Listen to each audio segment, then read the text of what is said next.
Eu fiz algumas viagens e que eu tive mergulhos muito bacanas fora do Brasil, no Brasil também. Eu fui para Abrolhos, acho que eu quero trazer do Brasil aqui. Algumas formações lá na região de Abrolhos que são incríveis, e eu ouço muito pouco falar. Essa pessoa paga um boleto, essa pessoa recebe algum dinheiro, e eu acho que esse mundo digital, ele ajudou a gente a ampliar um pouco a nossa capacidade de enxergar essas pessoas. Então, acho que esse sempre foi um desafio. A Dini é uma fintech fundada por 2 mulheres lá em 2019, a Suzy e a Andrea. Tem um co-founder que é o Vinícius, que entrou depois, mas a gente brinca, ele brinca e fala, gente, é muita mulher junto aqui.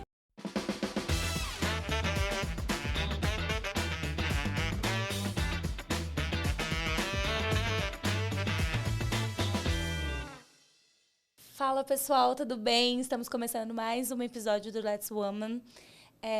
Esse episódio é muito especial, estou muito feliz com a nossa convidada de hoje.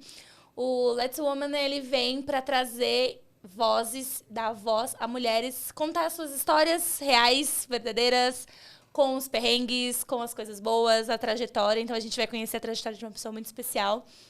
Eu sou a Andressa Tavares, vou fazer minha audiodescrição, sejam todos muito bem-vindos.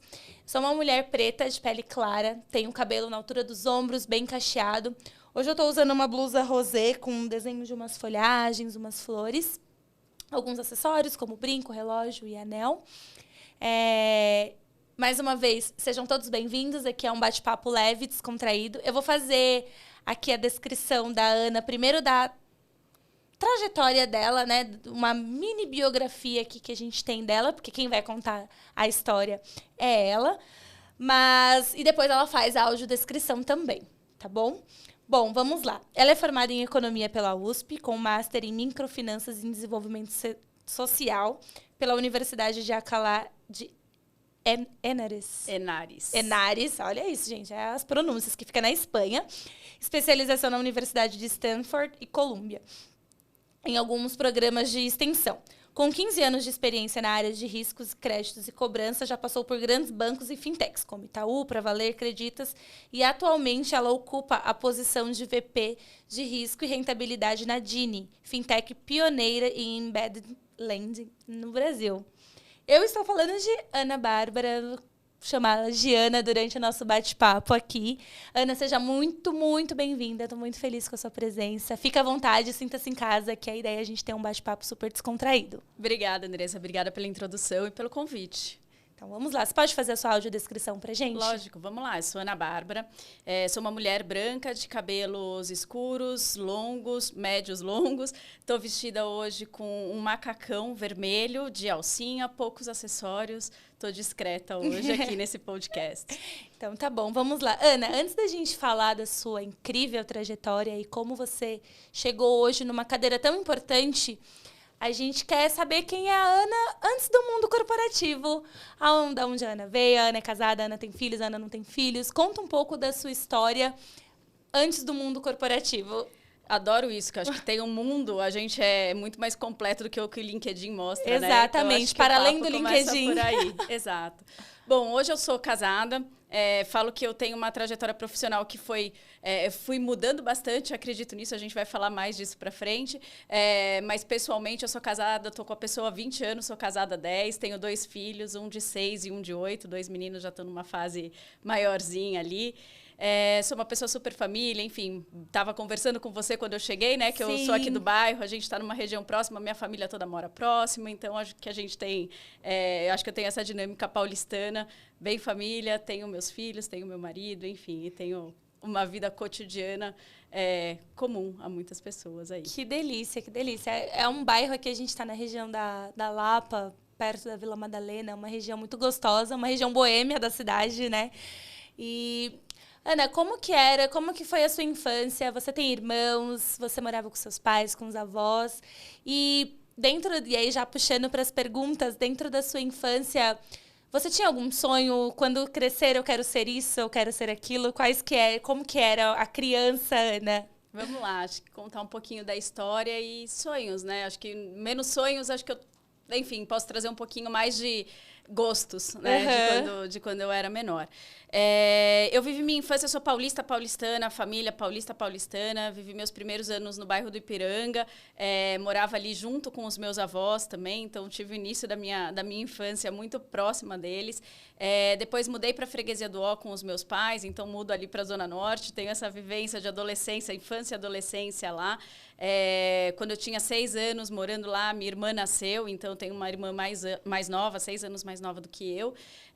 E quando eu tenho 20 anos, mais ou menos, eu mudo aqui para a Zona Oeste. Então, eu sou super paulistana, ainda não tenho uma vivência pessoal na Zona Sul. Quem sabe um dia a gente caminha para lá. Um pouco da Ana, acho que de gostos, né? Eu sempre... eu tive a oportunidade de poder brincar bastante, de poder me divertir ali dentro dessa brincadeira de escola, estudo e educação e lazer, vivendo ali na época da Freguesia do Ó, vivia num prédio que tinham muitas crianças, e a gente sempre brincava bastante. Acho que uma das coisas que eu gostava muito de fazer, e isso aparece hoje no meu dia a dia profissional, era muito de montar as coisas e ver as coisas redondas. Um exemplo, eu brincava de Barbie, a gente juntava ali 10, 12, 15 meninas às vezes, brincava de Barbie, cada uma montava ali a sua casa, uma casa de campo, alguma coisa.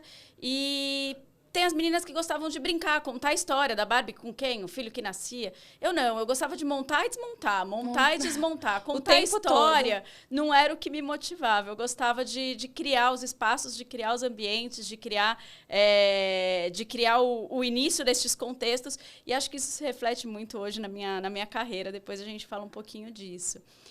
E acho que eu gostava muito do mar, eu sempre tive essa coisa de ir pra praia, tenho os tios que tinham casa no litoral e era a oportunidade que eu tinha de passar as férias com os meus primos, era muito gostoso.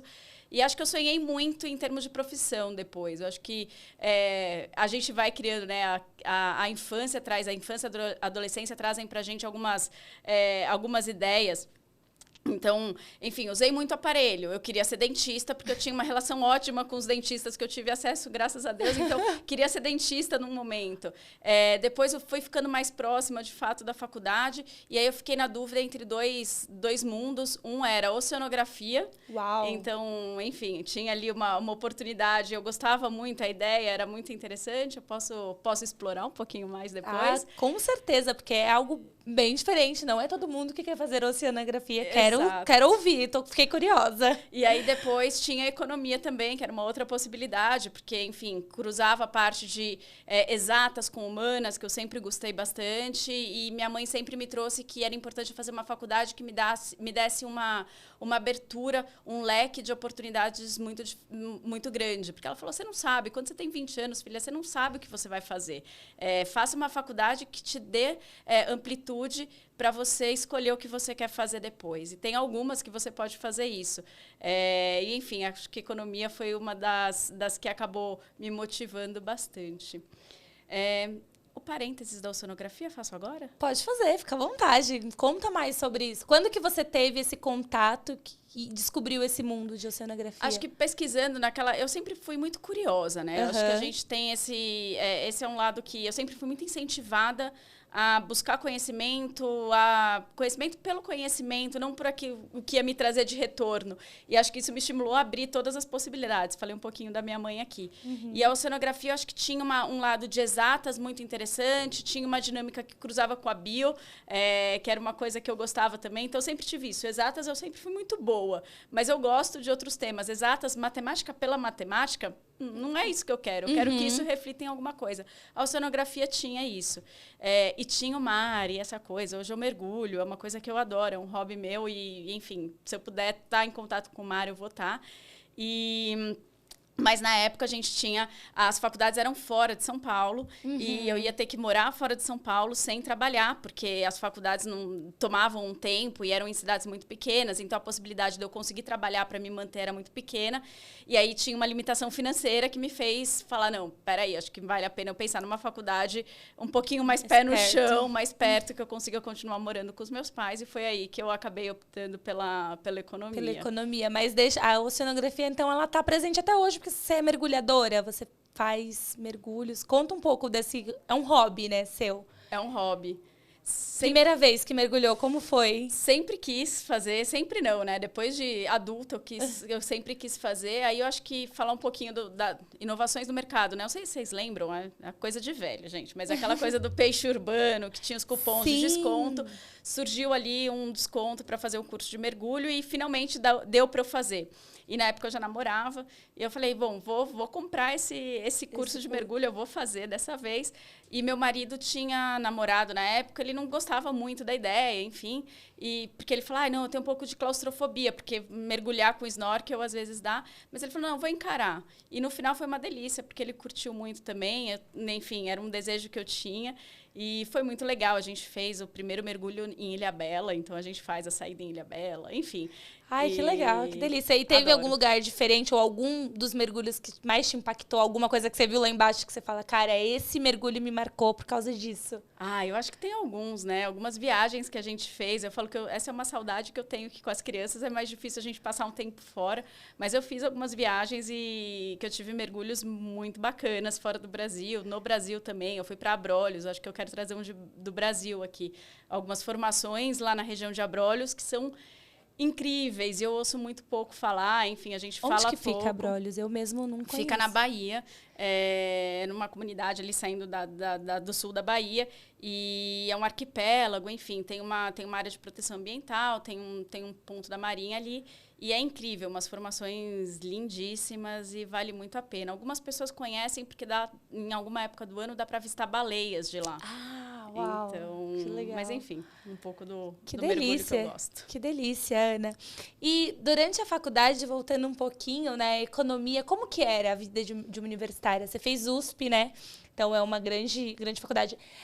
Muita gente que pode estar ouvindo aqui tá nesse dilema de o que fazer, porque como sua mãe falou com 20 anos, é muito difícil você olhar e falar, quero o que eu vou escolher para o resto da vida, né? Hoje a gente sabe que, cara, dá para você fazer outras coisas, mudar no meio do caminho, mas há um tempo atrás era muito isso, era muito formatado de escolha uma profissão e siga nela até o fim da sua vida, né?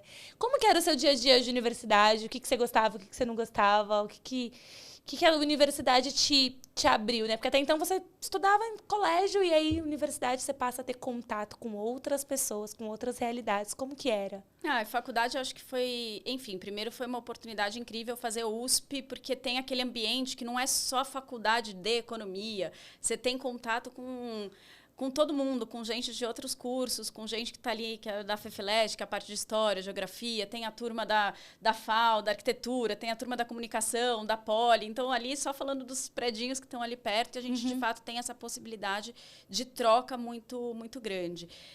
Eu acho que eu tive a possibilidade de vivenciar a faculdade em todos os seus aspectos. Então, acho que esse foi um primeiro passo muito legal. Você tem o seu currículo, você tem a faculdade, ela te dá o currículo. Mas eu experimentei fazer trabalho de fazer iniciação científica, então trabalhar um pouco no acadêmico para entender se era uma coisa que eu gostava ou não, descobrir coisas que eu gostava e coisas que eu não gostava dessa parte para me envolver mais no acadêmico. Fui fazer empresa júnior, participei da empresa júnior por muitos anos ali, foi muito legal, uma experiência primária ali de ambiente profissional, de entender como é que é, fazer um projeto de consultoria, entender um pouco desse mundo do mercado de trabalho. E aproveitei a época da faculdade, essa é uma coisa que minha família também sempre me estimulou, a experimentar coisas. Então, o meu estágio, eu fiz vários estágios. E na época dos estágios, eu nunca tive a preocupação de ser efetivado.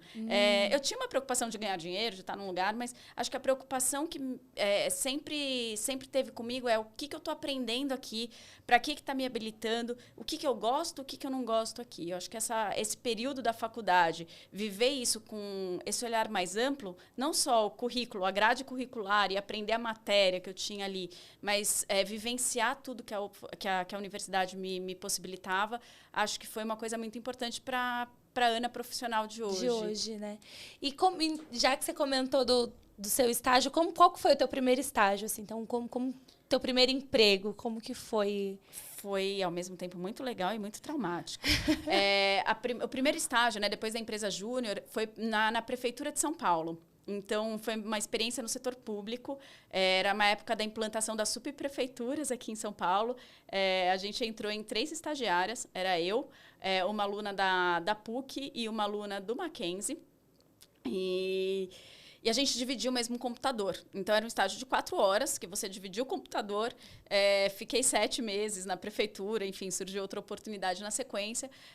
Mas eu aprendi que o ritmo do setor público, apesar de ter muita coisa interessante, o ritmo, a capacidade de entrega, as limitações que tinham eram muito grandes. Eu queria fazer mais e falei, putz, acho que não... Prestar concurso, acho que talvez não seja meu caminho. Mim, né? Valorizo muito e, enfim, acho que tem um universo de coisas bacanas, mas não para mim. Então, é uma dinâmica muito diferente, né? Tudo para aprovar, e tem que abrir portaria, e tem que pedir não sei o quê, e tem que fazer os processos, eles não dependem só ali da prefeitura em si, né? No caso, era a Prefeitura de São Paulo, mas você tem que prestar e tem uma... Imagino, eu nunca trabalhei no setor público, mas eu tenho algumas pessoas próximas a mim que trabalham, e existe um lado burocrático, porque, assim, para quem trabalha em grandes empresas, já existe uma burocracia, mas o setor público, ele envolve...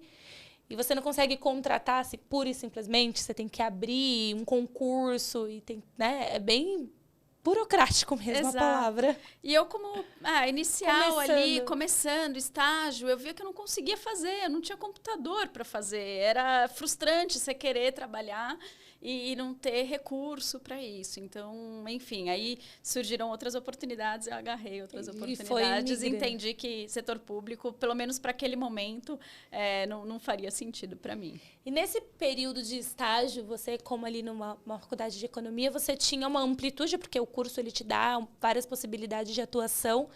Você já sabia, em qual momento você falou, cara, é desse pedaço que eu gosto e eu vou trilhar ali meu caminho nesse, ou foi ao longo do tempo depois de formada que você foi vamos colocar assim, se encontrando?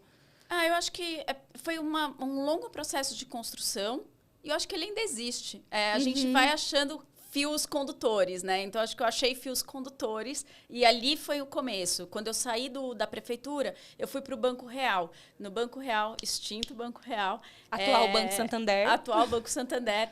Eu fui trabalhar na área de sustentabilidade, sempre me envolvi muito com a área social, enfim, tinha uma questão de propósito que sempre teve mais forte.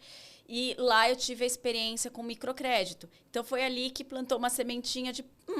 crédito, acho que pode ser um caminho legal, é uma coisa que me interessa. Ainda não tinha segurança disso, mas eu acho que foi ali que deu um start inicial. Foi nessa experiência que o fio condutor de toda a minha carreira, dali para frente, começou a ser desenhado. Trilhado, né? E é o coração do mercado financeiro, que é o crédito, né? Exato. Principalmente no mercado brasileiro, a gente é movido pela concessão de crédito, né? A falta dele ou não move a nossa economia, não só a nossa, obviamente, mas aqui no Brasil a gente tem isso muito latente, né? Então, o acesso ao crédito, como que as pessoas vão acessar o crédito. E eu achei muito legal na tua trajetória, e ele vasculhando o seu LinkedIn, lendo muitas coisas, esse lado social. Você sempre teve atuação, de alguma forma, com projetos sociais, ainda que dentro de grandes instituições, né? Eu achei isso muito interessante e eu queria que você começasse a contar um pouco para a gente como que é essa parte de crédito para projetos sociais, né? Como que o microcrédito e como que as pessoas...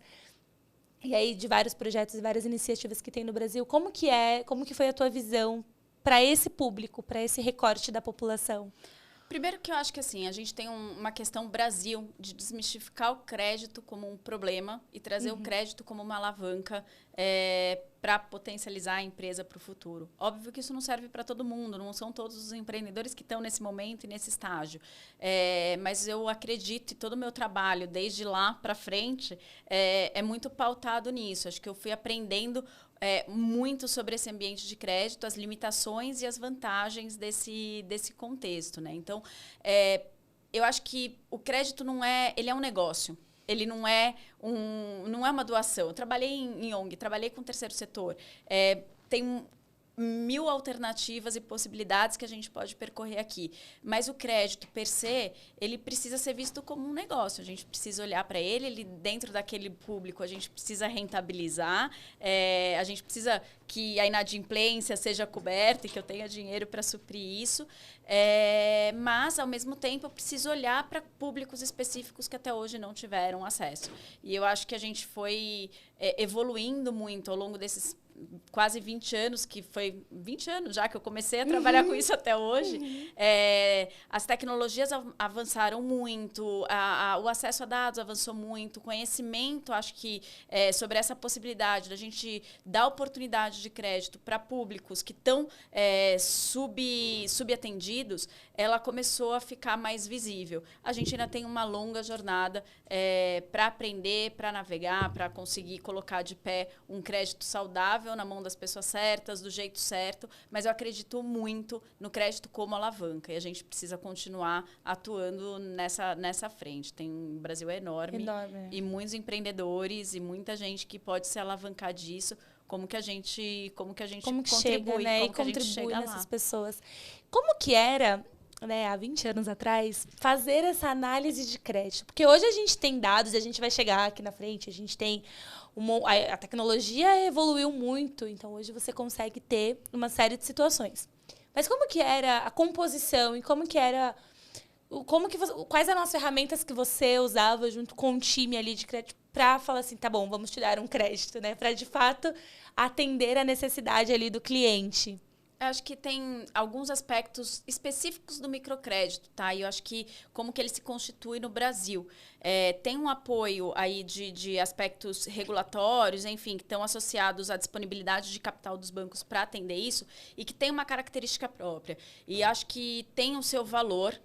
Acho que a gente está no momento de repensar isso, acho que a gente tem uma discussão a ser feita nesse sentido no ambiente regulatório, mas a gente chegava nos clientes, então a gente tinha equipes de campo que iam aos clientes e identificava a capacidade de pagamentos deles. Então, você imagina que é um mercadinho que vivia numa comunidade que, enfim, esse cara nunca vai ter acesso a banco porque ele não tem uma contabilidade. Ele tem dificuldade de ter acesso a banco na pessoa física. Então, a gente tinha existiam essas equipes de campo que faziam esse papel de analistas de crédito in loco, né? E tinha até uma exigência da regulação nesse sentido. E eu acho que tinha o seu valor, porque se não fosse isso, a gente não conseguiria conceder o crédito para essas pessoas. Isso ainda existe, de certa forma, hoje, mas hoje a gente já consegue fazer isso de uma maneira muito mais evoluída. Eu acho que a gente tem, enfim, outras alternativas. Mas era muito isso, era chegar na população, era chegar nos locais e identificar, e com as equipes de campo a gente poder fazer as identificações ali de cenário. Era uma coisa mais manual, vamos colocar bem assim. Bem mais manual. Bem manual, né? Bem na unha. A capacidade de olhar de forma massificada era muito mais limitada. Entendi. E esse, né, vamos colocar assim, o bichinho do crédito te ficou ali quando você estava no Banco Real, que hoje é Banco Santander. Mas depois você foi trabalhar com projetos, né? Você passou por consultoria. Conta um pouquinho dessa experiência, né? Então, você estava numa instituição financeira, tendo ali contato com o regulador, com o Banco Central e vários outros que a gente presta contas até hoje diariamente. E como que foi essa experiência de projetos, de consultoria? O que você vivenciou, né, lá, que depois você volta pro mercado de bancos, né, pro mercado financeiro? Então, acho que um pouco desse panorama, né? Eu estava no Banco Real como estagiária, surgiu uma oportunidade para fazer um intercâmbio de línguas, de idiomas, para passar 40 dias fora e, ao mesmo tempo, estava terminando o meu processo de estágio, eu ainda tinha 1 ano de faculdade. Fiz uma loucura, peguei um empréstimo na época para poder ir fazer a viagem. Acho que tem essa história, enfim, de como que eu me construí ainda no estágio. Eu queria muito fazer esse intercâmbio, achava que era importante para mim. Fiz essa viagem, voltei. E aí eu estava buscando, eu falei, acho que eu quero vivenciar o terceiro setor. Já vivi setor público, eu acho que eu sempre fui muito intencional nas minhas escolhas de carreira. Eu acho que essa é uma característica minha. Já vivenciei setor público, não é o que eu quero. Setor privado, gostei, acho que aqui tem um caminho interessante. Não vivi ainda terceiro setor e eu sempre tive muita conexão com a área social, enfim, deixa eu vivenciar um pouquinho desse ambiente. E comecei a ir atrás de algumas oportunidades, e aí surgiu a oportunidade na Choca. É uma organização para empreendedores sociais, então, enfim, aprendi muito ali na Choca, foi uma experiência muito bacana. Estava na Choca, depois eu fui para a Artisol, enfim, eram organizações que tinham muito contato uma com a outra, assim, enfim, a gente Bem atravessou próximas, a rua, né? estava na outra, a gente tinha alguma relação ali, e na Artesol a gente estava trabalhando, o projeto ali era trabalhar com artesanato local, estímulo ao artesanato local, então a gente tinha projeto de comércio justo, era para fazer gestão de projetos, então quando eu me formei eu estava ali na Artesol, era uma das organizações da comunidade solidária, da época da Ruth Cardoso, gente, estou entregando muito minha idade aqui lá de trás. E aí eu vivi um pouco dessa coisa do terceiro setor. Cara, o ritmo do terceiro setor ainda era outro. Eu sou muito acelerada. Eu sou muito ligada no 220. Falei, eu preciso voltar para o setor privado. Acho que o que eu gostei foi crédito. Enfim, brincar um pouco nessa frente de crédito. Trabalhar com crédito para baixa renda, acho que é um caminho. O que eu vou fazer agora? O caminho para eu voltar, talvez seja trabalhando numa consultoria na área de sustentabilidade. É uma forma de eu voltar a ter contato com o setor privado. E comecei a buscar cursos na área de microfinanças. E foi aí que eu encontrei o curso de microfinanças e desenvolvimento social, que era numa universidade espanhola. Consegui uma bolsa da Fundação Carolina, ali, patrocinada pelo Santander.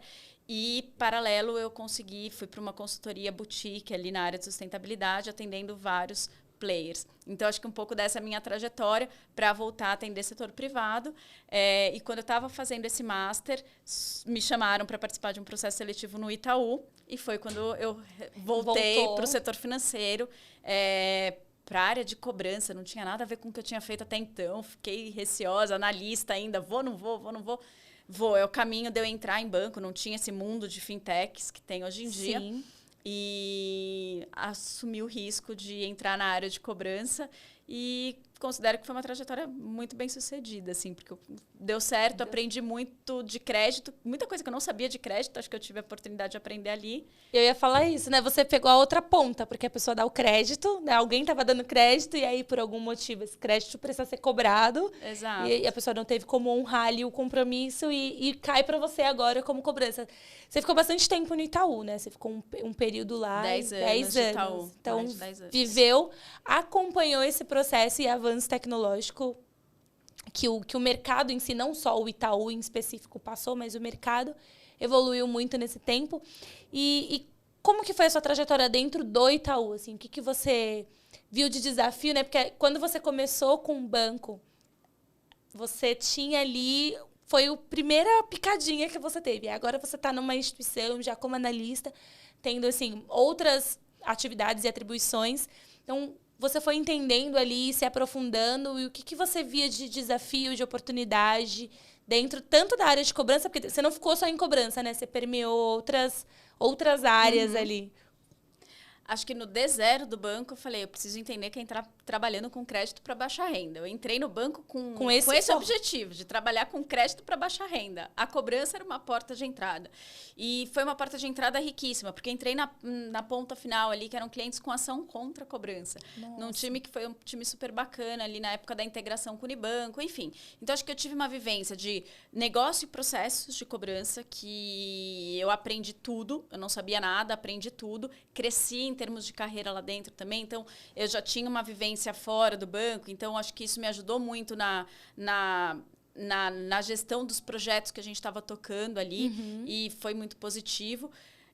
Quando eu fui sentar na cadeira de coordenador, eu lembro que o meu gestor na época sentou comigo e falou: Ana, mas eu preciso que você fique pelo menos 1 ano aqui, porque eu estava namorando com o pessoal de baixa renda, de crédito para baixa renda, e ele sabia... O flerte ali estava rolando, né? Ele sabia, a gente sempre trocou. Eu falei, eu tô aqui, tô fazendo, mas eu quero muito, a hora que der. Ele falou, mas você fica 1 ano? Eu falei, fico, você tem meu compromisso, acho que são as duas coisas que eu quero. Eu quero ser gestora, eu quero trabalhar com baixa renda, fica tranquilo, vamos nesse caminho.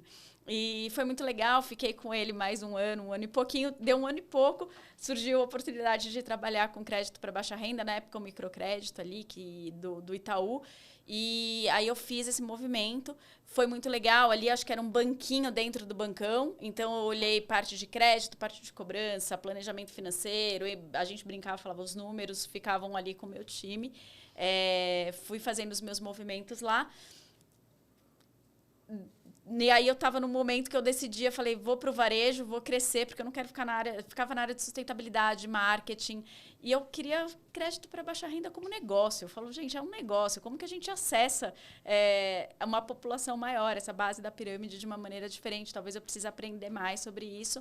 E aí eu volto a conversar com os times de varejo, com as pessoas ali do varejo, e volto para essa área de cobrança, crédito para o varejo. E aí, nesse período, eu trabalhei lá em outras pontas da cobrança, trabalhei com EMAS, trabalhei com atraso longo, com atraso curto, trabalhei com crédito, cartões principalmente, não correntistas ali, que é base da pirâmide do varejo da pessoa física, e terminei meu ciclo no Itaú trabalhando com crédito digital. E eu acho que é justamente aí, a gente começa a acessar de forma digital um público que a gente antes não tinha acesso. Né? Fazer uma pergunta, antes da gente falar do digital, falou de um ponto do não correntista, né? Banco, ele sempre viu muito o cliente que tem conta, né? O que movimenta uma conta. Como que é fazer uma modelagem de crédito e fazer ali toda uma análise para dar crédito para quem não tem conta? Como que é? Quais eram os desafios e como que era, assim, no dia a dia? E se você falar quais que eram os empecilhos, quais são as burocracias, né? Até para as pessoas conhecerem um pouco do que tem por trás do seu crédito. Não foi aprovado. Ou foi aprovado, né? A gente tem os dois. Eu acho que tem... primeiro que, assim, o mundo antes, o mundo hoje, né? Eu falo que a gente sempre olha históricos financeiros. Então, tem uma barreira de histórico financeiro. Você não ter histórico financeiro é uma barreira. E aí é um grande desafio. Como que você vai buscando informações transacionais dessas pessoas, ou seja, que não necessariamente estão dentro do banco, não estão vinculadas a uma conta corrente, mas essa pessoa paga um boleto, essa pessoa recebe algum dinheiro. E eu acho que esse mundo digital, ele ajudou a gente a ampliar um pouco a nossa capacidade de enxergar essas pessoas. Então, acho que esse sempre foi um desafio. E a gente sempre trabalhou muito em parceria. Eu acredito muito nisso. A forma de acessar acontece de maneira muito forte através de parcerias. Então, quem são os players que estão no mercado que acessam essas pessoas? São os varejistas? São marketplaces? Quem está hoje nesse lugar? E como que a gente consegue ir trabalhando em conjunto para a gente ampliar o acesso da maneira adequada para essas pessoas. E um outro lado o outro desafio é rentabilizar isso, porque é uma conta difícil, né? De fechar, as pessoas têm medo de tomar o risco. Eu falo, no crédito, eu aprendi que gerir o risco é fácil, falar não é fácil. O difícil é você equilibrar, você falar o sim, conseguir controlar o risco, é você trazer a rentabilidade quando você está tendo que equilibrar a taxa de aprovação. Então, o desafio é o equilíbrio da balança. A parte gostosa, a parte, né, divertida do negócio é justamente equilibrar essa balança. E aí, como que a gente consegue demonstrar e trabalhar melhor esse equilíbrio da balança e trabalhar com esse público que tem um risco mais alto, sim. E aí a gente precisa fazer recortes nele, segmentar ele dentro dele mesmo. A modelagem precisa evoluir para esse lugar. Então, é esse um pouco do desafio que a gente tem que percorrer e tem que continuar percorrendo. Né? E o digital, ele veio para facilitar, porque você comentou, eu fiquei aqui tentando imaginar como que era para vocês, né, da área de crédito, ter a informação dessas pessoas antes dessa nova era, vamos colocar assim, né? Antes das redes sociais, antes de ter algumas integrações, antes de ter informações de dados compartilhados.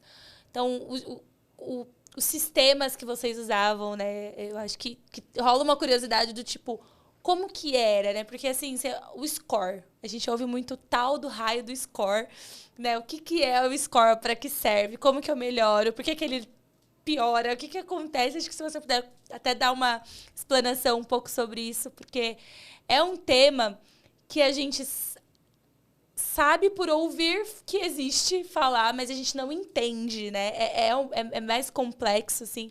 Claro que a gente que trabalha no mercado financeiro, a gente respira isso e a gente vive isso, mas as outras pessoas, elas ficam, mas como assim, né? Como é feito? Então, quais eram os desafios que você tinha ali para juntar esses dados que vinham de lugares, né, diferentes? Como que vocês consolidavam?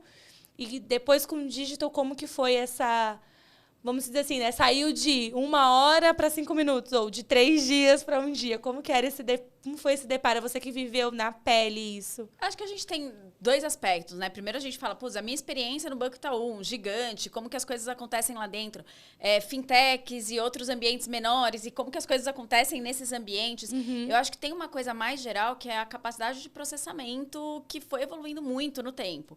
Então, quando eu entrei no banco, 2008, 2009, a capacidade de processamento das informações era muito diferente do quando eu saí em 2019. Então, a gente tem ali um mundo de tecnologia completamente diferente. Não só de captura de dados, que é um pouco do que a gente estava trazendo aqui. Sim. Você consegue acessar outras bases, outras informações. Tem Open Banking, e aí o Open Banking é relacionado a movimentações financeiras, mas você consegue ter um avanço importante. Redes sociais ou whatever. Então, primeiro, acesso a informações. Absorver essa informação dentro de um ambiente, uma nuvem, te possibilita expandir isso exponencialmente, que antes você tinha uma limitação muito maior de capacidade de processamento. E o outro lado você desenvolve também tecnologias, softwares e técnicas que te permitem processar esses dados. Então, é mais genérico que eu estou trazendo aqui, mas é o que todo mundo no limite permeou. Então, hoje a gente só pode falar do que a gente está falando aqui, porque a tecnologia teve um avanço brutal de lá para cá. Eu falo que nada a gente automatiza sem saber o que a gente está fazendo. Então, quando você fala, o que compõe um score, o que é, o que não é?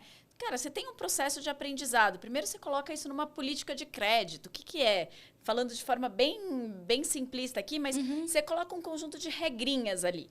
Mais fácil de explicar, mais fácil de entender, para depois ver se isso é uma variável importante ou não e absorver isso no modelo. E o modelo de crédito, que é aquilo que cospe o número, ele é composto por um universo de informações. A complexidade que ele vai ter vai depender da maturidade do negócio, vai depender da maturidade dos dados. Então, enfim, estou dando uma resposta bem genérica, mas é isso. Acho que no fim do dia não tem uma receita de bolo pronta. É uma receita, eu sempre falo que é uma receita em construção. A gente está sempre evoluindo. E acho que os comportamentos que a gente vai tendo, seja no financeiro, sejam menos racionais ou menos financeiros, eles também vão contribuir. Deixa eu agregar um ponto, quando eu falo do menos racionais, acho que hoje em dia a gente está usando também, eu falo o exemplo do modelo psicométrico, eu usei numa fintech que eu trabalhei depois, acho que é um negócio que a gente precisa evoluir mais, porque tenta capturar um pouco de como que é a Andressa no dia a dia das finanças dela. Quando chega um dinheiro, o que ela faz?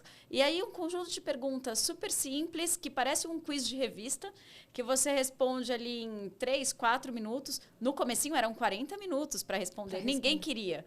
Depois, hoje em dia, é um quiz de revista. Na minha época era Capricho. Estou trazendo isso o tempo todo, né? Acho que eu estou me sentindo velha.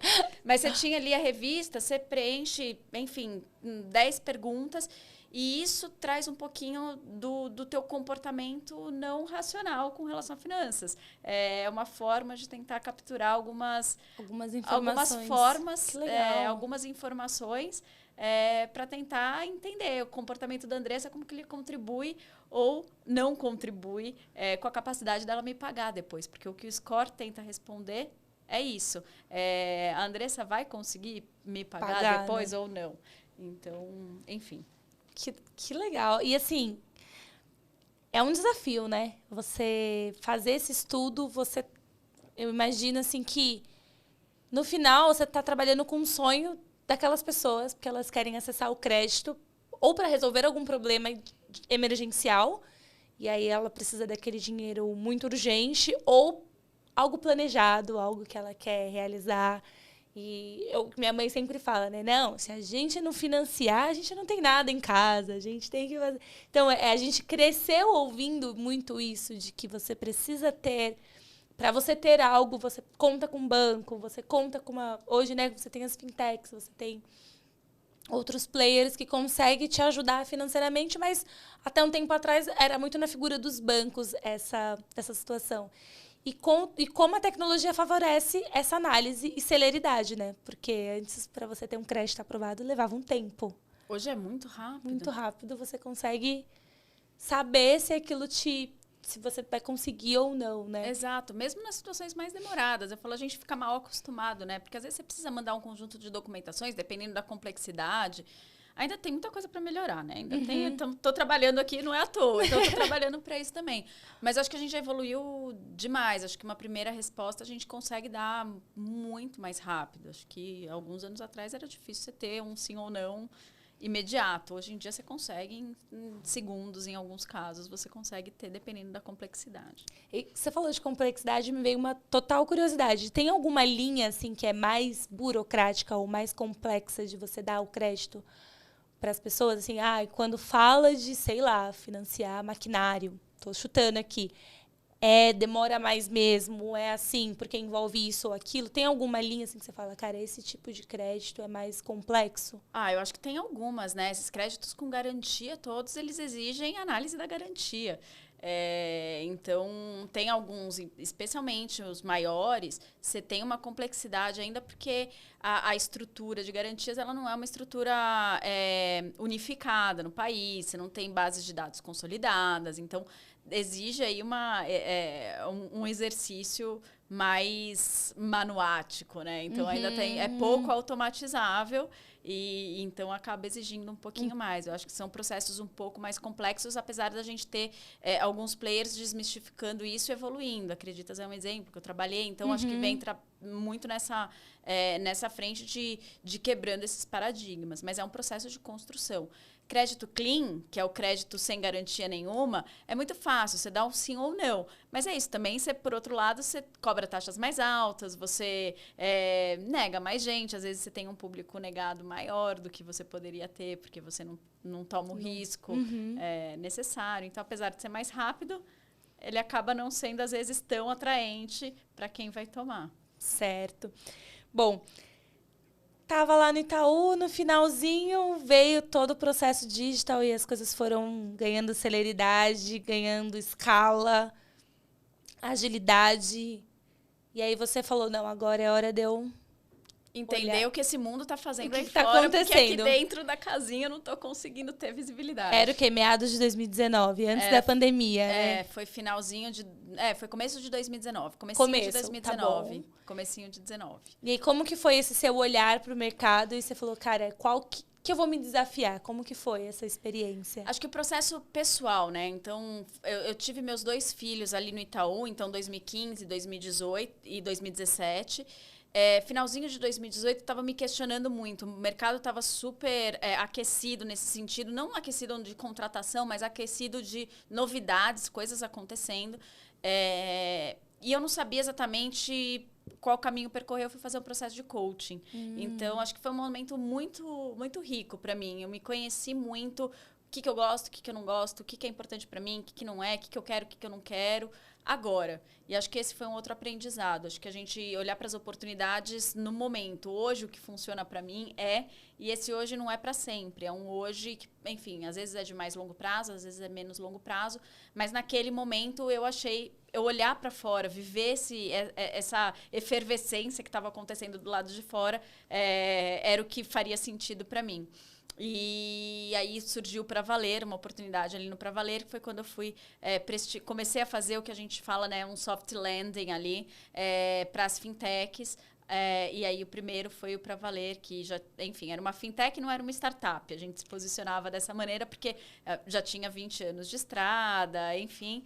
Mas foi uma oportunidade muito legal ali de eu poder exercer essa visão mais ampla do crédito. Então, eu não era a pessoa que cuida de políticas de crédito. Não, eu era a head de riscos e eu olhava para todas as pontas. Então, do começo da cadeia ao final da cadeia, a modelagem, a modelagem de crédito, de concessão, até a modelagem de provisionamento que a gente fazia no final. Então, acho que foi uma oportunidade muito, muito rica e engrandecedora, assim, em termos de aprendizado. E nessa sua mudança, qual que foi, assim, talvez os maiores impactos ou as maiores diferenças que você viu justamente de um bancão tradicional para uma fintech? E aí, o que você via de diferente, tanto para o lado legal quanto para o lado não tão legal, que nem tudo são flores, a gente sabe, né? Então, o que você via, o que você mais assim, te surpreendeu, né? Tanto positiva ou negativamente? Eu acho que tem um ponto que é curioso, né? A gente sai do banco, a gente chega, você é de risco, vou organizar, tal, qual vai ser a governança de tomada de decisão, aprovar, então a gente vai aprovar em tal comitê. Cara, demorou um tempo para entender que não tinha exatamente um comitê para eu aprovar o crédito. Eu mesma fazia, decidi, seguia, falava, meu Deus do céu. Socorro, né? Como que a gente lida com essa ausência de governança, que era, de um lado, uma coisa que a gente buscava, que eu pessoalmente buscava, mas do outro lado você fala, bom, agora eu sou minha própria governança. Então, acho que essa é uma diferença importante. Então, essa liberdade que você tem em lidar com ela também traz um amadurecimento, porque toda a liberdade vem com responsabilidade. Ela cresceu exponencialmente quando eu mudei de ambiente. Então, foi muito, muito legal nesse sentido. Acho que essa é a principal diferença. E é caótico. Então, ao mesmo tempo que não tem a governança, os processos são mais ágeis, e isso valeu para todas. É um ambiente mais caótico, alguns mais, outros menos. Então, dependendo do estágio da empresa. E você tem que lidar com este caos. Então, o que você faz hoje, daqui uma semana pode ter mudado e tudo bem ter mudado, vamos e não tem que passar por 80 comitês para essa mudança acontecer, Exato. né? E você tem que ir lidando com todas essas mudanças. Então, acho que esse foi o aprendizado do outro lado. Que falei, opa, que susto que eu tomei aqui. Mas que depois que você aprende também, você sabe navegar. Você vai, né? Falando um pouco do consumidor, as fintechs foram surgindo, foi vindo todo esse movimento, e o consumidor foi, num primeiro momento, com uma desconfiança, mas eles foram tentando, né? E eles foram falando, deixa eu ver, como que era a sua leitura, né? Já estava ali, de certa forma, há 10 anos acostumada com um público que sabia o que era o Itaú, que sabia o que era a consolidação, e como que você passou a enxergar o consumidor, né? E quais eram os desafios de credibilidade, como que era esse movimento com o cliente de mostrar que eu também posso fazer isso, vamos colocar assim comigo. As fintechs, elas resolvem parte de um problema da população, né? Elas trazem ali um recorte, oferecem algo. Como que era essa relação com o consumidor? Como foi para você? Eu acho que, enfim, cada um tem o seu contexto. Acho que ter o respaldo Itaú, obviamente, é o que você trouxe. Tem a marca, ninguém desconfia. Se não é, pode gostar, desgostar, ficar bravo, mas sabe que tem o Itaú, que tem alguma segurança por trás. Mal ou bem, tem essa perspectiva no mercado. Eu acho que com das fintechs a gente tem que criar este mercado e demonstrar essa segurança. Tem 2 pontos. Primeiro que entender se a fintech que você está, né, até onde ela tem que competir com este banco, até onde ela é complementar em termos de público. Porque muitas vezes ela é complementar. O público que está buscando o teu produto não é o mesmo público que está buscando o produto no Itaú. Então, entender isso ajuda muito na dinâmica da educação desse consumidor. E aí tem um outro lado que é a prova da execução. Assim, se você faz bem feito, ele ganha segurança e está tudo bem. Se você patina e, enfim, tem um problema muito sério, você tem um problema um pouco maior ali. Então, acho que o cuidado nesse atendimento ao consumidor, na resolução de problemas, porque vão acontecer problemas, ela é fundamental. Então, acho que esse é o principal ponto para mim, de forma mais ampla para todas as fintechs que eu passei. E você ficou ali na Pra Valer quanto tempo? Foram 2 anos. Pegou o começo da pandemia lá? Peguei a pandemia lá, peguei 2020 lá. Crédito na pandemia, risco de crédito. Como que foi isso? Que assim, várias áreas foram afetadas. E a sua não é diferente, né? Porque muita empresa quebrou. Aconteceu... Eu acho que para Valer a gente fazia financiamento estudantil. Tinha uma questão ali das faculdades Sim. estarem de portas fechadas e estarem migrando para o online. Então, ali tinha toda uma adaptação do mercado super importante. E mais do que para a gente, né? Porque tem uma discussão no mercado muito grande de modelo, né? Desse período ser um período que a gente tem que tomar muito cuidado na hora de avaliar modelo desse período, porque a performance de pagamento ficou toda bagunçada. Mas do lado da cobrança, eu acho que tem coisas muito objetivas, assim, que ficam muito claras. Acho que a primeira coisa que a gente vivenciou foi a dificuldade das pessoas pagarem, não porque elas não podiam pagar, porque elas ainda não estavam sem dinheiro, né, no comecinho. elas simplesmente não tinham a lotérica para fazer o pagamento delas. E era onde elas sempre faziam. É digital. Mas a pessoa que vai na lotérica, ela... E tem um universo de baixa renda que sim vai na lotérica. E a gente precisa aceitar isso. Então, acho que foi um pouco desse primeiro exercício de olhar e falar, a gente direcionou a operação para falar para a pessoa, ensinar a pessoa a fazer o pagamento. Então, mais do que falar para pagar, era ajudar a pessoa a pagar digitalmente. Uma coisa que ela nunca tinha feito antes. Então, acho que alguns aprendizados que a gente foi tendo do universo da cobrança e que depois eles alimentam toda essa lógica do crédito, né? A gente começa a olhar para o crédito, os modelos dão uma bagunçada ali. Então, você tem que tomar muito cuidado com isso. Depois das avaliações que você vai fazer para frente. Por quê? Porque quem paga, às vezes, não é a pessoa que tinha um dinheiro para pagar, mas ela recebeu um auxílio e daí isso ajudou ela a pagar. A pessoa que não paga, às vezes, não é... Então, assim, dá uma bagunçada. E você tem que tomar cuidado em como você avalia. Mas acho que isso é um problema que o mercado inteiro vivenciou e que hoje, 3 anos depois, a gente...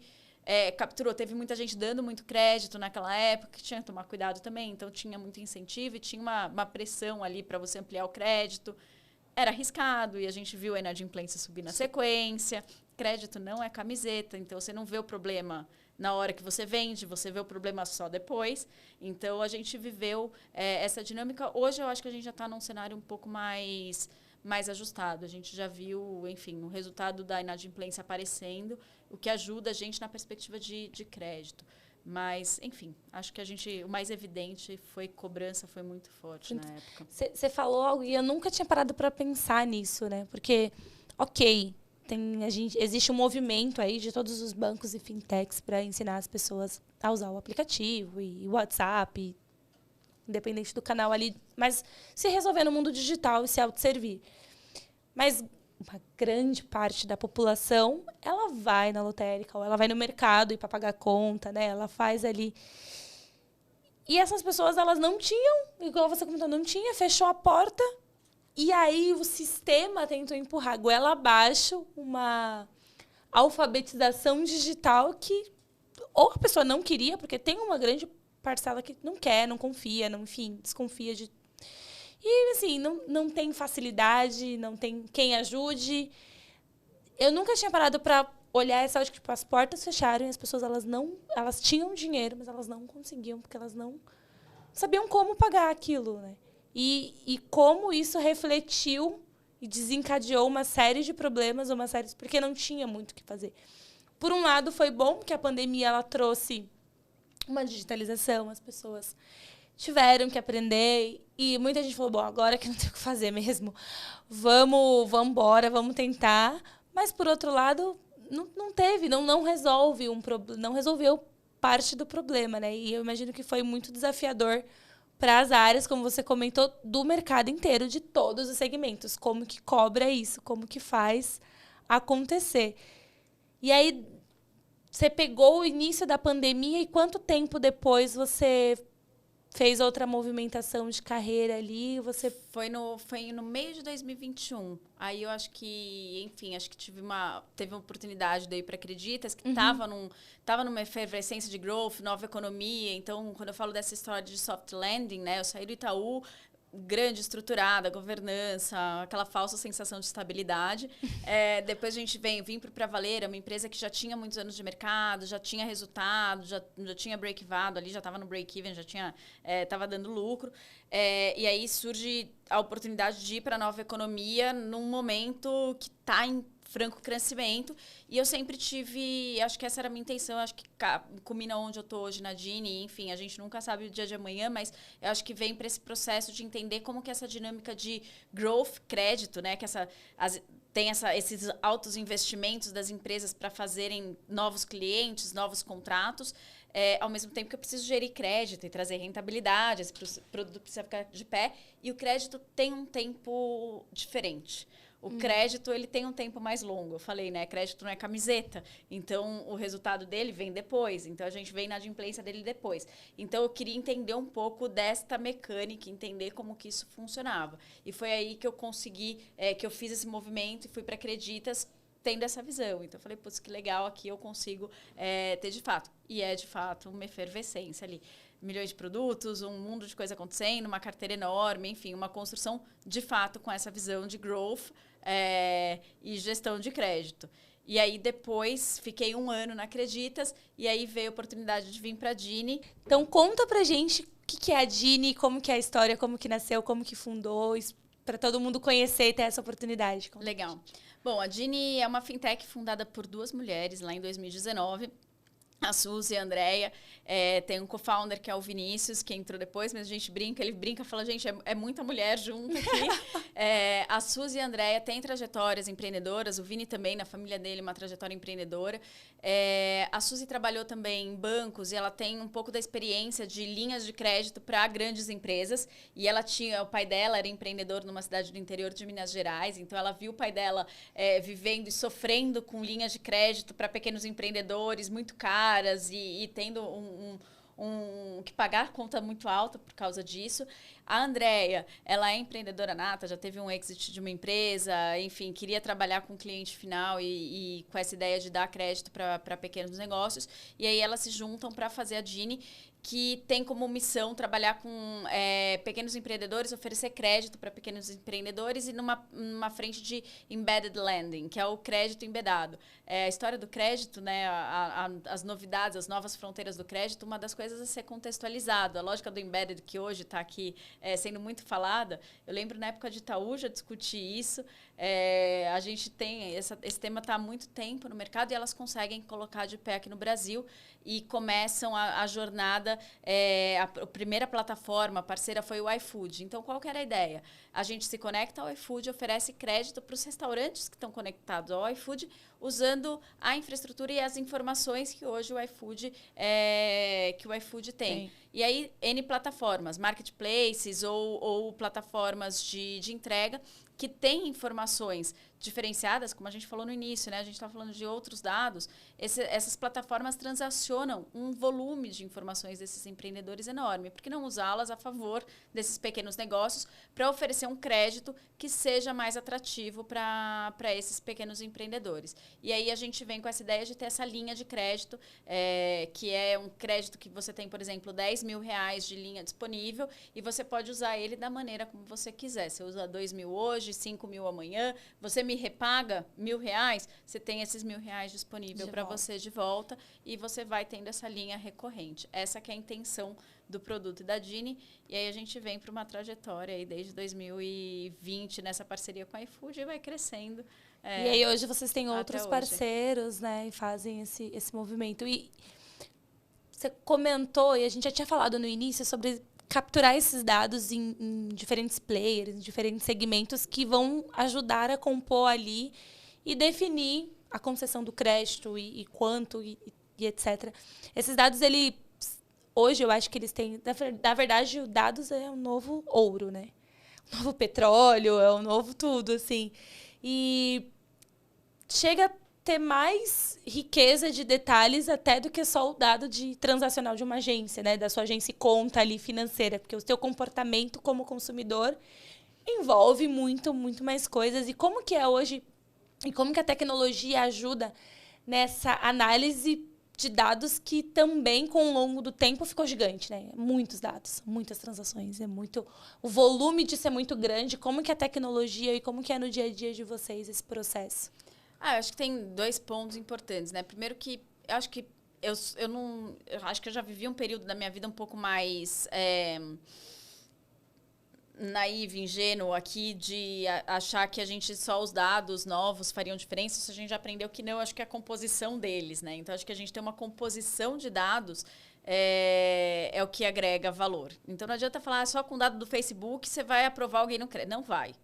Não acredito mais nisso. Já acreditei, talvez, nem sei se eu acreditei puramente nisso em algum momento, mas talvez, mas hoje eu já não acho mais. Eu acho que hoje a gente tem essa composição de dados. E aí eu acho que essa coisa da tecnologia, de uso de nuvem, o open banking, essa estrutura regulatória que o Brasil tem, é impressionante o que ele oferece para a gente em termos de uso e o ambiente tecnológico da gente poder processar, de fato, todos esses dados. Eu recebo hoje, eu sou uma fintech e relativamente pequena e hoje eu processo mais de 100 mil CNPJs por mês. Então, eu tenho aí uma capacidade de execução muito grande por conta dos avanços todos que a gente teve no tempo. Então, vou elaborando meus modelos para chegar num modelo que seja muito bom, machine learning, e ele seja 100% automatizado. Sim.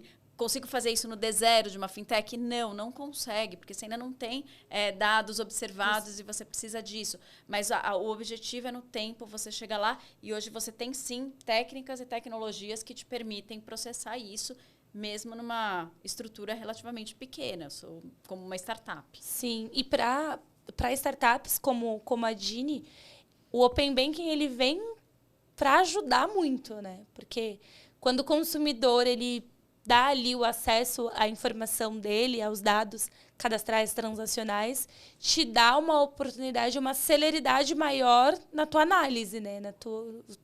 Tua concessão ali vai ganhar uma escala que você ainda ia precisar de mais dados.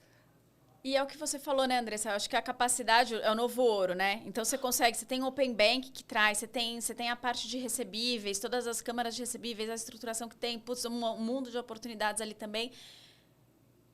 Quem souber usar isso e conseguir colocar para execução é que vai extrair valor. Então, não adianta você ter acesso. Você precisa ter o acesso e saber como utilizar esses dados. Então, acho que essa é a grande magia das fintechs. Cada uma aí dentro da sua expertise, do seu ambiente, como que você extrai o melhor valor daquele conjunto de dados que você tem acesso. Porque eles estão aí. É muito rápido, né? Então, a gente está falando de tecnologia. Cara, Open Banking hoje já foi, já está aí. Quem usa, vamos usar essa informação. As câmaras de recebíveis, já está aí. Quem usa isso hoje para fazer as travas é só usar.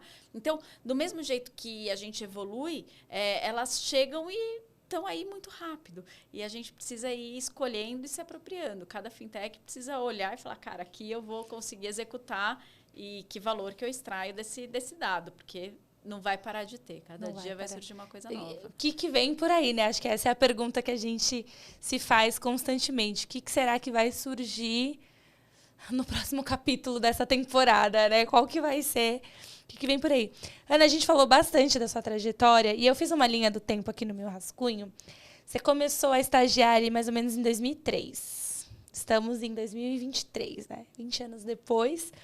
Você saiu de uma posição de estágio e hoje está numa cadeira de VP, de risco e rentabilidade. Como mulher, mãe de 2 filhos, como que foi esse... Né, agora, para uma ótica feminina, quais foram as barreiras? O que você viu ao longo da tua trajetória inteira? E aí não precisa nem colocar em específicos empresas, empregadores, claro, né?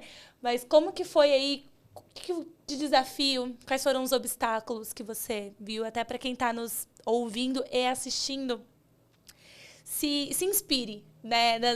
Como você superou, se você quiser comentar algum caso em específico, fica à vontade. Mas conta pra gente agora esse olhar da Ana, mulher, numa trajetória, né, de 20 anos, que sai de uma posição de estágio e hoje está numa cadeira super importante de VP. Legal. Acho que a primeira coisa é engraçado, né? Minha trajetória sempre foi muito pautada por ambientes muito masculinos, assim. Então, eu resgatei, outro dia eu estava lembrando disso, eu tive times só de homens, né? E principalmente no comecinho ali da carreira de gestão, eu cheguei a ter times exclusivamente masculinos. E tinha hora que eu falava, nossa, prefiro trabalhar só com homem do que só com mulher, assim. E hoje eu paro para pensar e falo, gente, olha que loucura, né? Como que a gente é moldado por um ambiente, a forma como a gente lida e por que era isso, por que não era. Então, acho que a gente aprende muito ao longo da nossa própria jornada. E reconhecer essas falhas em alguns momentos do passado, acho que é um super exercício, um super aprendizado. Então, eu sempre vivi muito ambientes masculinos, acho que tiveram, enfim, algumas histórias muito positivas, algumas histórias mais...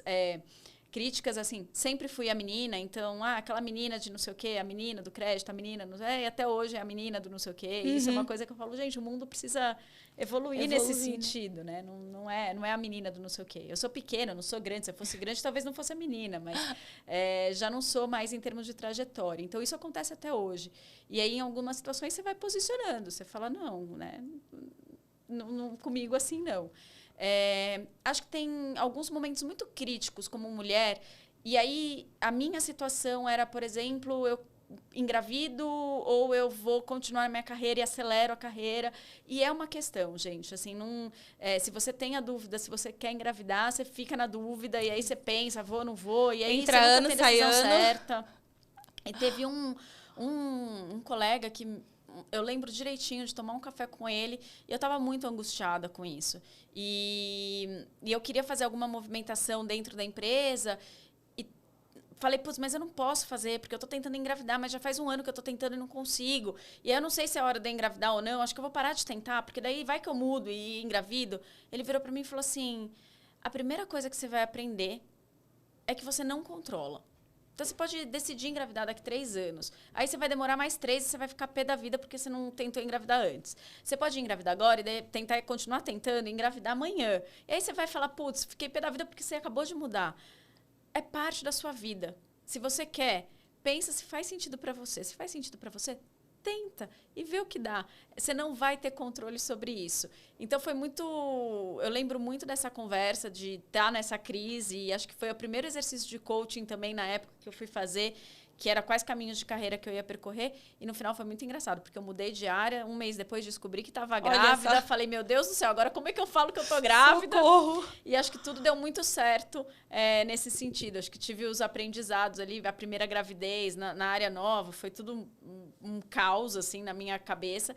Mas eu percebo que eu também estava no meu caos. E ele me amadureceu muito nessa jornada. Mas foi muito difícil. Então, acho que a gente se respeitar e entender que as coisas não concorrem, elas caminham juntas, é o mais importante. Assim, acho que essa foi um pouco desse aprendizado. Tanto que eu voltei de licença maternidade do meu primeiro filho e eu tinha tido uma conversa em casa, a gente já sabia que a gente queria ter mais um, e aí a gente falou, bom, agora vou voltar só de licença, entender como é que vai ficar a dinâmica, entendendo, a gente volta a tentar engravidar. Engravidei muito rápido e foi ótimo. No final das contas, eu tive meus 2 filhos no intervalo curto ali, foi super legal para eles, para mim, e hoje eu já estou num momento diferente de carreira.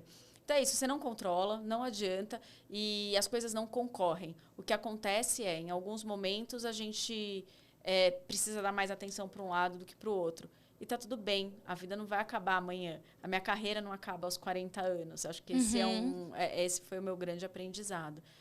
E acho que é isso, acho que tem momentos críticos e que são muito voltados pra gente. E saber limitar. Então, acho que eu aprendi também. Demorei um pouco, mas esses nãos em algumas situações. Nossa, você tá muito bonita hoje. Fala, muito obrigada, mas vamos falar do que a gente precisa falar.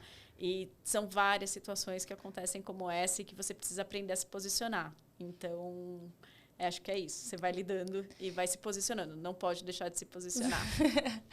E interessante que você sai de situações onde tinha bastante equipes ali, majoritariamente masculinas, e hoje está num lugar que foi fundado por mulheres, né? Acho que vai muito de como que é esse processo, assim, porque há tanto tempo atrás...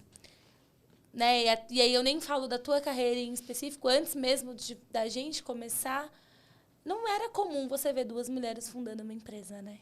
E nem acho que seja ainda. E ainda. ainda não é, né? A gente ainda tem muitos tabus a serem quebrados, né? Então, existem empreendedoras incríveis e você lida muito com empreendedores e que, tipo, a gente tem que incentivar essas pessoas a continuar, porque...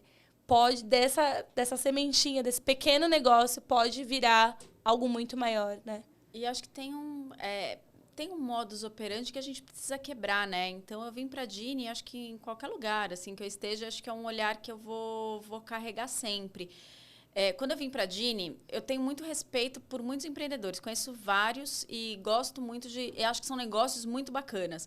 Mas se você parar para olhar o seu LinkedIn e ver os founders de empresas, são sempre 2 ou 3 homens de 25 a 35 anos que estão ali. O grande perfil assim que você vê é esse. E tá tudo bem, eu acho que a gente tem que ter. Mas por que a gente consegue carregar mais visibilidade? As mulheres, às vezes, se dão menos visibilidade, a gente é menos tem menos apetite para esses riscos e acho que a gente precisa tomar. Eu acho que como investidora anjo também vejo muita coisa. Tem pouquíssimas mulheres que são investidoras anjo na rede. Então, por que isso acontece? Por que a gente não vê mais mulheres participando desse ambiente, desse contexto, né? Acho que a gente tem que estimular. Quanto mais pessoas, mais mulheres estiverem participando, maior vai ser o acesso, maior vai ser a visibilidade, enfim. Então, acho que é um processo cultural. Não é amanhã que a gente vai ver um resultado, mas se a gente não começar... Começar também não vai ver nunca, né? Você puxou aqui, né? Tá dentro das minhas anotações que você hoje é investidora anjo na FEA Anjos, né?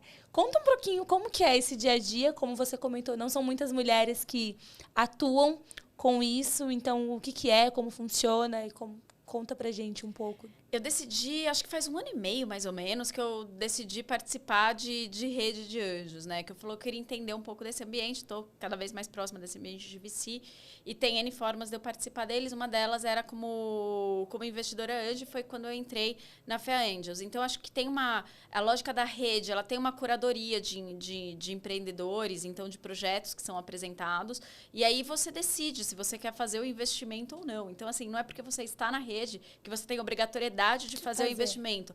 Acho que tem um ambiente de aprendizado riquíssimo. E, de novo, é outra coisa que tem momentos que você pode estar mais engajado, momentos que você pode estar menos. Uhum. Eu decidi fazer alguns investimentos anjo. Então, eu escolhi ali, logo no início, uma carteira de 3, 4 instituições que eu falei, putz, é nessa aqui que eu vou fazer a minha aposta, vai ser desse tamanho, vão ser nessas. E aí, eu fui mais ativa nesse momento e nessa participação. Depois, você tem alguns eventos que ampliam o conhecimento, networking, as pessoas que estão envolvidas nisso, que são muito legais também. Então, o fato de ter a rede respaldando por trás, fazendo a curadoria, você aprendendo junto, eu fiquei muito mais segura. Porque se eu venho uma empresa pedir para ser anjo, cara, eu não sabia nem por onde começar. Acho que a rede me ajudou muito a entender como é que funciona e onde que eu presto atenção, que tipo de atenção que eu tenho que prestar. Qual que é a dinâmica, né? Porque são muitos empreendedores buscando um investimento, né? Como que faz esse filtro, né? Porque eu imagino que se você pudesse, você ajudaria um monte. Muito isso. Mais, né? Mas como que você... E cada um define sua tese, né? Você tem também qual é o leque de investidores que a gente tem. E cada um vai ter sua tese, cada um vai ter seu apetite. E aí acho que é esse match que essas redes hoje estão trabalhando para estimular. E você pode abrir quais são os negócios, os perfis, os segmentos de negócios que você investe hoje? Eu foquei... A minha intenção era trabalhar com empreendimentos que tivessem mulheres fundadoras. Esse era um dos pontos que, enfim, poderia ser. Educação era outro tema que estava no meu radar. E projetos financeiros, enfim, produtos financeiros, que é um mundo que eu conheço e que eu poderia ter um smart investment ali, que eu poderia, de alguma forma, agregar com os players. Eu decidi que eu não faria nenhum investimento que não fosse um investimento de impacto, então até entrei em um que era de comercialização de produtos agrícolas, então, mas tem uma dinâmica de impacto, então a minha decisão era muito pautada por isso também. Então acho que cada um vai fazer a sua escolha, né? E você é membro de mais outras duas, vamos colocar assim, instituições/organizações, que é a IBGC, se você quiser comentar um pouquinho. E depois eu queria que você contasse sobre a CFO Brasil, né? O WCFO Brasil, o que é, como que funciona. Eu gosto muito dessas redes como ambientes de aprendizado. Acho que mais do que qualquer coisa, elas são fontes muito ricas de conhecimento e de troca. O IBGC eu entrei no momento que eu estava tocando ali para valer a parte de governança, então acho que tem acesso a conteúdos muito ricos, então ali tem uma dinâmica de conteúdo muito bacana e que era importante ali naquele momento que eu estava construindo para valer, e acho que depois continuou me ajudando, então me mantive lá, me mantenho na rede. E a WCFO eu entrei recentemente e estava de olho porque eu falo, cara, é um grupo de mulheres em finanças. E eu acredito que eu posso contribuir, eu acredito que eu posso absorver delas também. De novo, hoje minha participação está um pouco menor do que no começo do ano, mas é uma troca muito rica, muito intensa, e são mulheres. Eu acho que a gente precisa alimentar esses ambientes e deixar eles mais amplos também. Então, a gente tem um grupo ali grande já. Elas estão fazendo um trabalho muito legal, super bacana, porque eu falo assim, a gente não tem visibilidade das CFOs brasileiras. E o que é esse CFO? O que ele faz? E onde que elas estão? E como que a gente coloca mais mulheres nessas posições? E elas estão fazendo um trabalho riquíssimo nesse sentido, que é de trazer as mulheres visíveis para esse mundo de finanças e aí nos cargos mais altos da posição. Então, enfim, acho que entrei nele no começo desse ano. E sou super fã ali do trabalho que elas estão construindo. Que incrível. E super importante, né? O quão relevante é, porque é um espaço justamente para dar visibilidade e dar voz para essas mulheres. Porque se você pergunta assim, quem são as 10? Você fica... As pessoas não sabem. Né? As pessoas, e eu digo o mercado, não tem aquilo, não é evidenciado como é no outro lado da moeda. Né? Então, a gente precisa, e que bom que temos grupos como esses, que fazem essa dinâmica e que está crescendo. Acho que mais importante de que existir é ele ter um crescimento, né? E ter essa amplitude e essa abrangência. E aí, aproveitando e encaminhando para o fim, a gente ficava horas aqui conversando. Mas quem são as mulheres hoje que não só hoje, mas que te inspiraram ao longo da sua trajetória e as que já te inspiraram, que te inspiram? Quem que são, assim, suas referências? Ai, gente, pode ser homem também, tá, gente? Aqui não é... A gente gosta dos homens, a gente não tem problema. Mas acho que é bom a gente dar voz para algumas mulheres. E eu sempre trago algumas que não são necessariamente conhecidas do grande público. Acho que são pessoas que estão muito mais conectadas ao meu dia a dia. Acho que, em primeiro lugar, tem as mulheres da minha família. Acho que tem uma força muito forte na minha formação. Então, minha mãe, minha avó, minha tia. Eu acho que hoje eu tenho uma referência nelas impressionante. Acho que são as pessoas que valorizaram a educação desde sempre, que têm essa trajetória profissional, que entendem a vida como uma coisa muito mais completa do que ou A ou B, e a gente precisa compor as coisas. Então, acho que, obviamente, não tem como fugir. E aí tem duas mulheres que eu admiro muito, que eu acho que são mulheres reais, e que eu já tive a oportunidade de interagir em algumas situações, e que eu acho que são pessoas que vale a pena a gente conhecer. Uma delas é a Célia Cruz, que trabalhou, enfim, ela era a líder ali da Choca, uma das organizações não governamentais que eu trabalhei no início da minha carreira. E eu acho que a força dela na materialização de um propósito é uma coisa que eu admiro brutalmente. Célia, se você ouvir isso, eu vou ficar feliz, que eu acho que é uma pessoa que eu admiro muito. Acho que ela, desde o comecinho da jornada até hoje, ela segue muito, muito fiel ao propósito dela. E, enfim, uma pessoa que eu reconheço o sucesso e aprendi muito nas trocas que a gente teve. Acho que foi uma pessoa que teve uma influência muito grande. E uma outra pessoa que cruzou com a minha jornada mais recentemente e que eu gosto bastante é a Paula Pascoal. Eu acho que ela é uma pessoa muito, muito real. Foi com ela que eu aprendi trocas, assim, batendo papo, ela falando... A gente tem que equilibrar. Tem horas que a gente vai dar mais atenção para a família, tem horas que a gente vai dar mais atenção para o trabalho, tem hora que o filho vai estar precisando mais, e aí tá bom, a pratinha do trabalho vai cair. E do outro lado também. E ela traz ela é uma alta executiva e que traz essa vida real, assim, não é uma coisa de... Eu estou focada no trabalho e estou fazendo tudo ao mesmo tempo, e aí eu fico lá. Não é. Quando você está no trabalho, você está no trabalho. Quando você está com o teu filho, você está com o teu filho. Apesar das coisas misturarem, vai ter hora que você vai ter que deixar pratinho cair e lide com isso. E é parte do jogo. E acho que por vários aspectos é uma pessoa que eu admiro bastante, assim, na trajetória.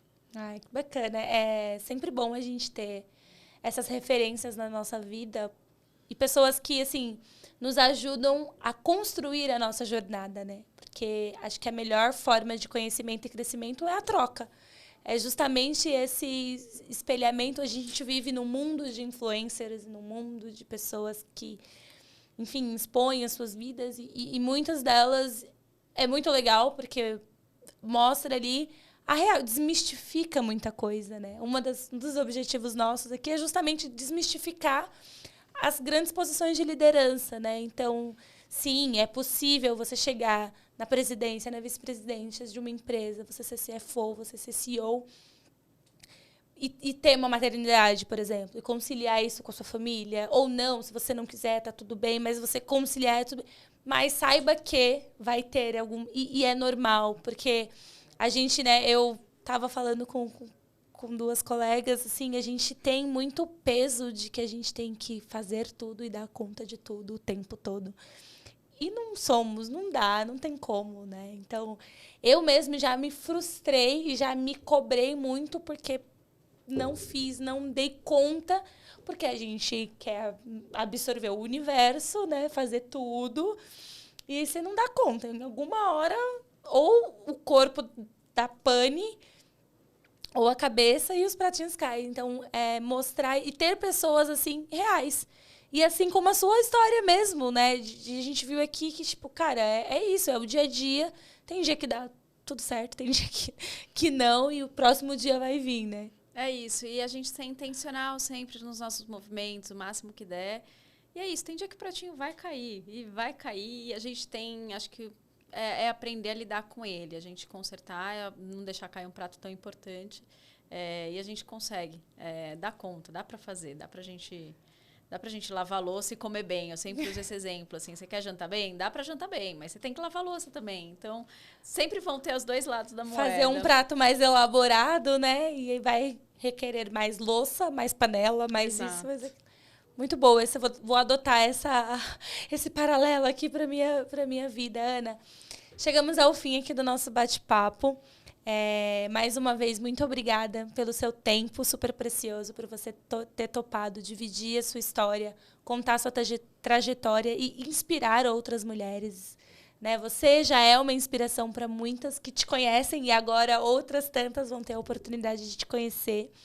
Eu vou deixar aqui um espaço para você fazer agradecimento, mandar beijo para os filhos, deixar alguma mensagem, se quiser indicar livro, série, outro podcast, enfim. Você deixar uma mensagem final pra gente.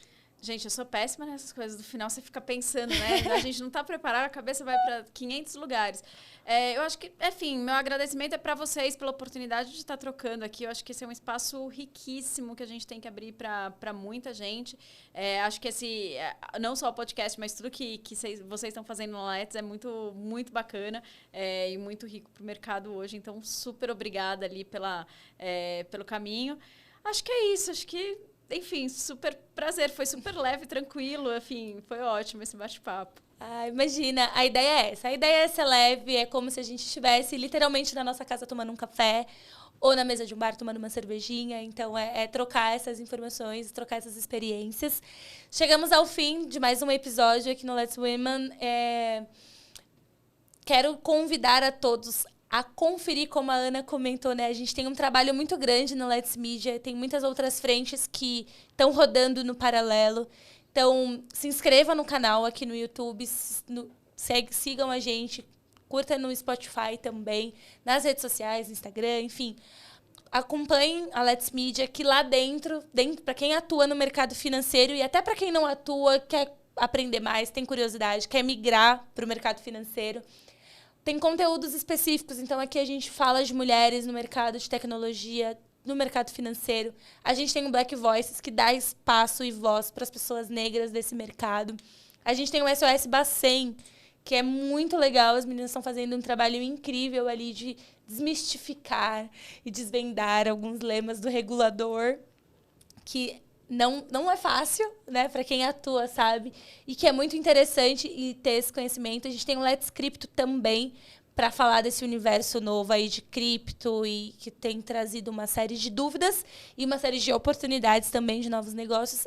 E claro que não pode deixar faltar, né? A gente tem o Let's Open, que continua a todo vapor falando de Open Finance, de Open Insurance e traz ali todo esse universo Open. A newsletter também, que a gente tem aí diariamente agora, que o Gabs lançou, e tem as semanais também. Então, enfim, gente, é muito conteúdo leve, conteúdo fácil, conteúdo de troca. E deixo mais uma vez o meu muito obrigada. A gente se vê na próxima semana, no próximo episódio.